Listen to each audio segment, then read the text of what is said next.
বৈষম্য বিরোধী ছাত্র আন্দোলনের আহ্বায়ক হাসনাত আবদুল্লাহ একটি ফেসবুকে পোস্ট দিয়েছেন এবং তিনি লিখেছেন যে সংবিধান কারো বাপের না। এবং তিনি বলেছেন যে এই সংবিধান নিয়ে সম্প্রতি যে সমালোচনা হচ্ছে বা এই সংবিধান কবর রচনা করা বা এই সংবিধান ছুঁড়ে ফেলে দেয়া, এটি মুজিববাদী সংবিধান, এই যে বক্তব্য এসছে তার প্রতিবাদে সংবিধান প্রণয়ন কমিটির অর্থাৎ 1972 সালে 34 সদস্যের যে কমিটি বাংলাদেশের সংবিধানটি রচনা করেছিলেন বা খসড়া তৈরি করেছিলেন, সেই কমিটির সদস্যদের সন্তানরা সম্প্রতি একটি বিবৃতি দিয়েছেন যেটি গণমাধ্যমে এসছে। তিনি সেই বিবৃতিরও সমালোচনা করেছেন যে হয়তো তিনি এই ব্যক্তিদেরকেই উদ্দেশ্য করে বলেছেন যে সংবিধানটি কারো বাপের না। এবং হাসনাত আবদুল্লাহ খুব জরুরি এবং গুরুত্বপূর্ণ কথা বলেছেন যে যারা 72 সালে বাংলাদেশের সংবিধান রচনা করেছেন বা খসড়া প্রণয়নের সঙ্গে যুক্ত ছিলেন, তারা বেসিক্যালি পাকিস্তানের সংবিধান রচনার জন্য নির্বাচিত হয়েছিলেন। এটি খুব গুরুত্বপূর্ণ কথা। আমি এই দুটি বিষয় নিয়ে একটু কথা বলতে চাই যে হিস্ট্রিটা আসলে কি। আমি কাউকে চ্যালেঞ্জ করা বা কাউকে খাটো করা বা কাউকে বড় করা আমার উদ্দেশ্য না, আমি একটু হিস্ট্রিক্যালি ফ্যাক্টটা কি সেটি একটু বলতে চাই। নাম্বার ওয়ান, একটা দেশের সংবিধান কখন রচিত হয়? রচিত হয় যখন একটি দেশ স্বাধীন হয়। হয়তো সে কোনো দেশের কলোনি ছিল অথবা সে পরাধীন ছিল, যেভাবেই হোক সে একটা, কখনো সেটি সশস্ত্র মুক্তিযুদ্ধের মধ্য দিয়ে হতে পারে, আবার সংসদের মধ্য দিয়ে হতে পারে। তারপরে নতুন যে রাষ্ট্রটি গঠিত হয়, যখন তার একটি মানচিত্র হয়, যখন তার একটি পতাকা হয়, তখন তার একটা সংবিধান লাগে। সংবিধান লাগে রাষ্ট্রটা কীভাবে পরিচালিত হবে, রাষ্ট্রের মূলনীতি কী হবে, সেখানে জনগণের পরিচয় কী হবে, নাগরিকের অধিকার কী থাকবে, নানা বিষয়। অর্থাৎ একটা সংগঠন চালাতে গেলে যেমন গঠনতন্ত্র লাগে, রাষ্ট্র পরিচালনা করবার ক্ষেত্রেও একটা গঠনতন্ত্র লাগে। যে কারণে বলা হয় সংবিধানকে বলা হয় রাষ্ট্রের গঠনতন্ত্র এবং সংবিধান হচ্ছে রাষ্ট্রের সর্বোচ্চ আইন। তাহলে বাংলাদেশে 1972 সালের 4 নভেম্বর আমাদের যে সংবিধানটি গণপরিষদে গৃহীত হলো এবং যেটি কার্যকর হলো 72 সালের 16 ডিসেম্বর থেকে, সেই সংবিধানটি যারা রচনা করেছিলেন তারা ছিলেন 1970 সালে বাংলাদেশের যারা নির্বাচিত প্রতিনিধি। অর্থাৎ ওই সময় দুটি নির্বাচন হয়, একটি প্রাদেশিক পরিষদে, একটি জাতীয় পরিষদে। এবং আপনারা জানেন যে হিস্ট্রি যারা জানেন, তখন ছিল পাকিস্তান, মানে আমরা ছিলাম বাংলাদেশটা পূর্ব পাকিস্তানের অংশ এবং আরেকটা পশ্চিম পাকিস্তান, এই দুটি অংশ মিলিয়ে একটি দেশ। এবং এটি নিয়ে নতুন করে বিতর্ক করবার অবকাশ নেই যে এটা একটা উদ্ভট আইডিয়া ছিল যে মাঝখানে ভারতের মতো একটি বড় রাষ্ট্র রেখে এক প্রান্তে পশ্চিম পাকিস্তান আর এক প্রান্তে পূর্ব পাকিস্তান, মানে এটি তো হয় না, এটি কোনো রাষ্ট্রের সংজ্ঞার মধ্যে এটা পড়ে না। ফলে টুডে অর টুমোরো, সেটি 71 সালে হোক, 81 সালে হোক, কোনো না কোনো দিন বাংলাদেশটা স্বাধীন হতোই, মানে আলাদা হতোই। সেটি আর একটা আলোচনা। আমি শুধু বলি যে 70 নির্বাচনে যারা জয়ী হলেন, সত্যি সত্যি তাদের ম্যান্ডেট ছিল যে তারা একটি সংবিধান রচনা করবেন পাকিস্তানের জন্য। এটা হিস্ট্রিক্যালি ফ্যাক্ট।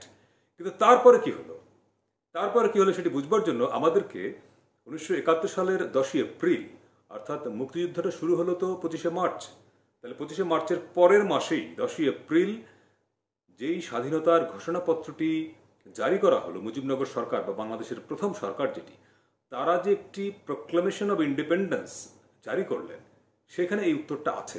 আজকে হাসনাত আবদুল্লাহ যে কথাটা বলছেন যে 72-এ যারা সংবিধান রচনা করেছেন তারা পাকিস্তানের সংবিধান রচনা করবার জন্য নির্বাচিত হয়েছিলেন, এটা ট্রু, কিন্তু এটা হচ্ছে হাফ ট্রুথ। বাকি পুরো সত্যটা কি? আমি এই যে 1971 সালের 10ই এপ্রিল আমাদের যে স্বাধীনতার ঘোষণাপত্র যেটি মুজিবনগর সরকার প্রকাশ করেছিল, সেটি একটু পড়ি। সেখানে লেখা আছে, যেহেতু একটি সংবিধান প্রণয়নের উদ্দেশ্যে প্রতিনিধি নির্বাচনের জন্য 1970 সনের 7ই ডিসেম্বর হইতে 1971 সনের 17ই জানুয়ারি পর্যন্ত বাংলাদেশে অবাধ নির্বাচন অনুষ্ঠিত হয়, যেহেতু এই নির্বাচনে বাংলাদেশের জনগণ 169 জন প্রতিনিধির মধ্যে আওয়ামী লীগ দলীয় 167 জনকে নির্বাচিত করেন, এবং যেহেতু সংবিধান প্রণয়নের উদ্দেশ্যে জেনারেল ইয়াহিয়া খান জনগণের নির্বাচিত প্রতিনিধিগণকে 1971 সনের 3রা মার্চ তারিখে মিলিত হইবার জন্য আহ্বান করেন, তার মানে 1971 সালের 3রা মার্চ পর্যন্ত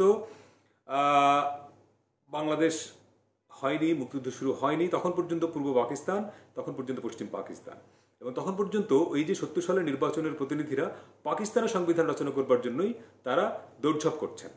ফ্যাক্টটা দেখেন এরপরে কি, এবং যেহেতু ওই আহুত পরিষদ সভা স্বেচ্ছাচারী ও বেআইনিভাবে অনির্দিষ্টকালের জন্য স্থগিত করা হয়, অর্থাৎ 3রা মার্চ ইয়াহিয়া খান এই যে প্রতিনিধি পরিষদ তিনি স্থগিত করেন, এবং যেহেতু পাকিস্তানি কর্তৃপক্ষ তাহাদের প্রতিশ্রুতি রক্ষার পরিবর্তে এবং বাংলাদেশের প্রতিনিধিগণের সহিত আলোচনা অব্যাহত থাকা অবস্থায় একটি অন্যায় ও বিশ্বাসঘাতকতামূলক যুদ্ধ ঘোষণা করে, অর্থাৎ প্রতিনিধি পরিষদের সভা তিনি ডাকলেন না, গণপরিষদের বৈঠক ডাকলেন না, স্থগিত করলেন এবং 25শে মার্চ রাতে, আমরা জানি কাল রাতে, একটি অন্যায় এবং বিশ্বাসঘাতকতামূলক যুদ্ধ পশ্চিম পাকিস্তান চাপিয়ে দিল।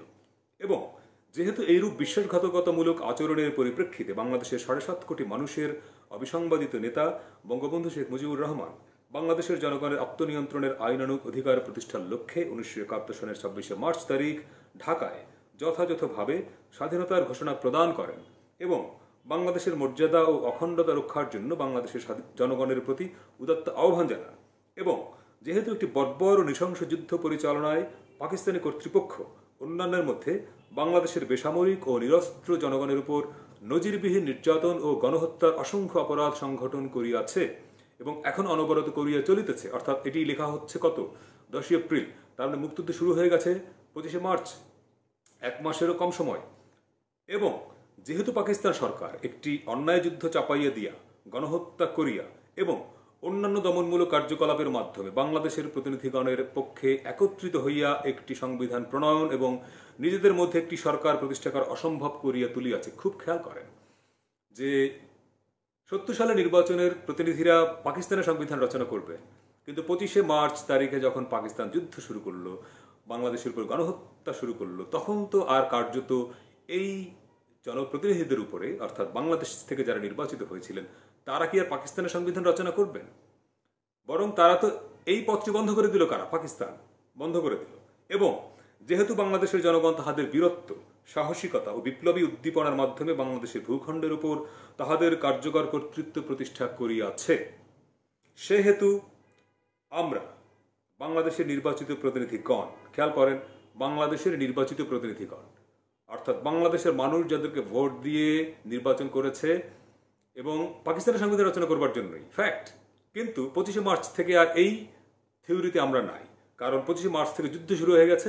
অতএব কিন্তু যুদ্ধ শুরুর মধ্য দিয়ে যারা জনপ্রতিনিধি বাংলাদেশের অংশ থেকে যারা জয়ী হয়েছিলেন, তারা তো বাতিল হয়ে যান নাই। বাংলাদেশের সর্বোচ্চ ক্ষমতার অধিকারী জনগণ কর্তৃক আমাদিগকে প্রদত্ত কর্তৃত্বের মর্যাদা রক্ষার্থে নিজেদের সমন্বয় যথাযথভাবে একটি গণপরিষদ রূপে গঠন করিলাম।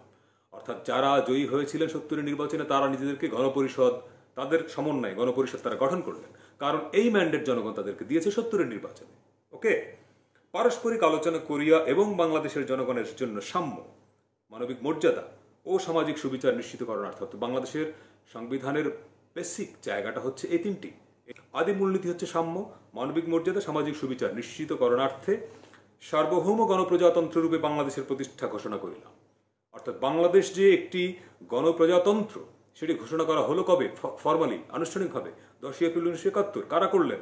নির্বাচিত প্রতিনিধিরা। কিভাবে করলেন? তারা নিজেদেরকে গণপরিষদ রূপে গঠন করেছেন, ঘোষণা করেছেন। এবং তদ্বারা বঙ্গবন্ধু শেখ মুজিবুর রহমান কর্তৃক ইতপূর্বে ঘোষিত, মানে 26শে মার্চ ঘোষিত স্বাধীনতার ঘোষণা দৃঢ়ভাবে সমর্থন ও অনুমোদন করিলাম। এবং এতদ্বারা দৃঢ়ভাবে ঘোষণা ও সিদ্ধান্ত গ্রহণ করিতেছি যে সংবিধান প্রণীত না হওয়া পর্যন্ত, খেয়াল করেন, বঙ্গবন্ধু শেখ মুজিবুর রহমান প্রজাতন্ত্রের রাষ্ট্রপতি থাকিবেন। বাই দিস টাইম বঙ্গবন্ধু পাকিস্তানের কারাগারে। ওকে, এবং সৈয়দ নজরুল ইসলাম প্রজাতন্ত্রের উপরাষ্ট্রপতি থাকিবেন এবং রাষ্ট্রপতি প্রজাতন্ত্রের সকল সশস্ত্র বাহিনী সর্বাধিনায়ক হইবেন।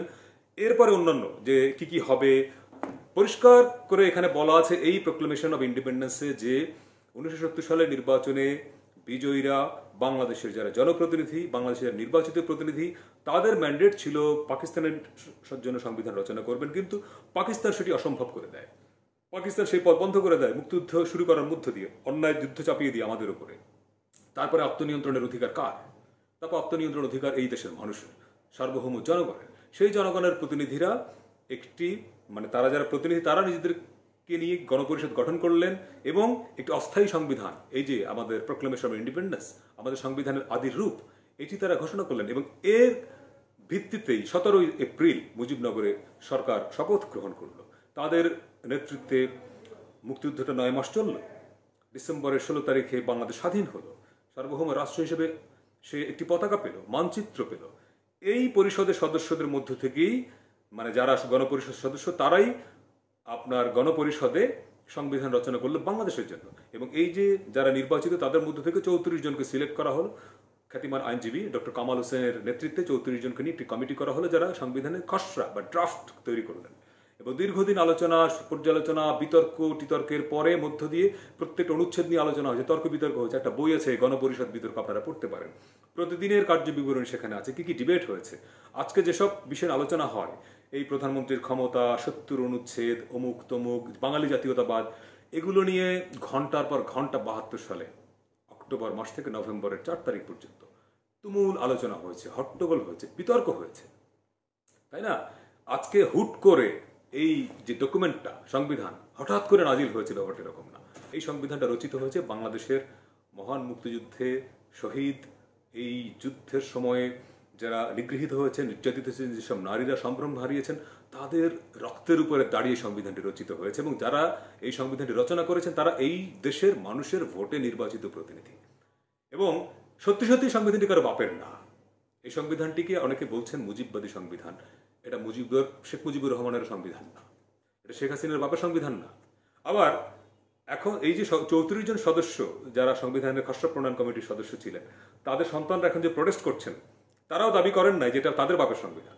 তারা বলছেন যে এই সংবিধান নিয়ে এখন যে ধরনের কথাবার্তা বলা হচ্ছে, ঔদ্ধত্যপূর্ণ কথাবার্তা বলা হচ্ছে, একটা স্বাধীন সার্বভৌম দেশের সংবিধানকে আপনি ছুঁড়ে ফেলে দেবেন, কবরস্থ করবেন, কবর রচনা করবেন, এই যদি কথাবার্তা বলা যায় না, যদি কথা বলে তার প্রোটেস্ট হতে হয়, সাধারণ মানুষের তরফ থেকে প্রোটেস্টটা হতে হয়, সেই প্রোটেস্ট তারা করেছেন। কিন্তু তারা আমার জানা মতে কেউই দাবি করেন নাই যে সংবিধান আমার বাপের, এটা বলা যায় না। ফলে আমি যেটা বলি যে সংবিধান নিয়ে অনেক সমালোচনা আছে। এই সংবিধানটি 72 সালের 4 নভেম্বর গণপরিষদে গৃহীত হবার পরে এখন পর্যন্ত 17 বার সংশোধনী হয়েছে। তার মধ্যে অনেকগুলো সংশোধনী হয়েছে ব্যক্তিগত স্বার্থে, দলীয় স্বার্থে। এ নিয়ে কোনো বিতর্ক নাই। এবং এই সংবিধান অনেক জায়গায় সংশোধন লাগবে, পরিবর্তন, পরিমার্জন লাগবে, এ নিয়ে কোনো বিতর্ক নাই। কিন্তু এই সংবিধানটিকে আপনি বাতিল করে দেবেন, এই সংবিধানে কবর রচনা করবেন, এটি কারো বাপের সংবিধান না, এই সব কথাবার্তা বলার মধ্য দিয়ে বেসিক্যালি এই সংবিধানটি যারা রচনা করেছেন তাদের প্রতি অসম্মান, অশ্রদ্ধা করা হয়। এই সংবিধানটি প্রণীত হয়েছে যেই মানুষের, যে শহীদদের রক্তের উপরে দাঁড়িয়ে তাদের প্রতি অশ্রদ্ধা জ্ঞাপন করা হয়। এটি আমরা করতে পারি না। আমাদের যদি পরিস্থিতি এখন এমন হয় যে হ্যাঁ এই সংবিধানটি অকার্যকর বা এই সংবিধানটি ফাংশন করছে না, নতুন সংবিধান লিখতে হবে, সেটা মানুষ চাইলে হবে। এখন যদি আপনার দাবি করছেন কেউ গণপরিষদ নির্বাচন দিয়ে, ওকে, জনগণ যদি মনে করে, যদি রাজনৈতিক দলগুলো ঐকমত্যে পৌঁছায় যে হ্যাঁ আগামী নির্বাচনটি হবে গণপরিষদ নির্বাচন, তারপর সেই গণপরিষদের একটি নতুন সংবিধান রচনা করবে, সেটা হবে। এটা রাজনৈতিক ঐকমত্যের বিষয়। এখানে আমার বলবার কিছু নাই, আপনারা বলবার কিছু নাই। এখানে রাজনৈতিক ঐকমত্য লাগবে, মানুষের ম্যান্ডেট লাগবে। মানুষ যদি মনে করে যে না এই সংবিধানটি থাকবে, এখানে প্রয়োজনীয় সংশোধন পরিমার্জন হতে পারে, তাহলে তাই হবে। আর মানুষ যদি মনে করে না এই সংবিধানটি আমরা, এই সংবিধানের অধীনে দেশ চলবে না, নতুন সংবিধান লাগবে, ফাইন, হবে। তাহলে গণপরিষদ নির্বাচন দেন। দেখেন সব পলিটিক্যাল পার্টি এগ্রি করে কিনা। সব রাজনৈতিক দল ঐকমত্যে না পৌঁছালে আপনি চাইলেই তো গণপরিষদ নির্বাচন হবে না। আপনি চাইলেই, আপনারা একটি সংগঠন, দুটি সংগঠন চাইলেই একটি সংবিধান বাতিল হয়ে যায় না। আপনি একজন ব্যক্তি চাইলেই এই সংবিধানটিকে কবর রচনা করা যায় না। এবং আমার অনুরোধ থাকবে এই জাতীয় কথাবার্তা না বলে একাডেমিক ডিসকাশন করা উচিত। যে হ্যাঁ সংবিধানের সমালোচনা আমরাও প্রচুর করি, এই সংবিধানের অনেক জায়গা আছে যেটা খুব ভয়ঙ্কর, যেটা মাস্ট চেঞ্জ, কিন্তু তার অর্থ এই নয় যে আপনি এইটাকে অশ্রদ্ধা করবেন, অসম্মান করবেন।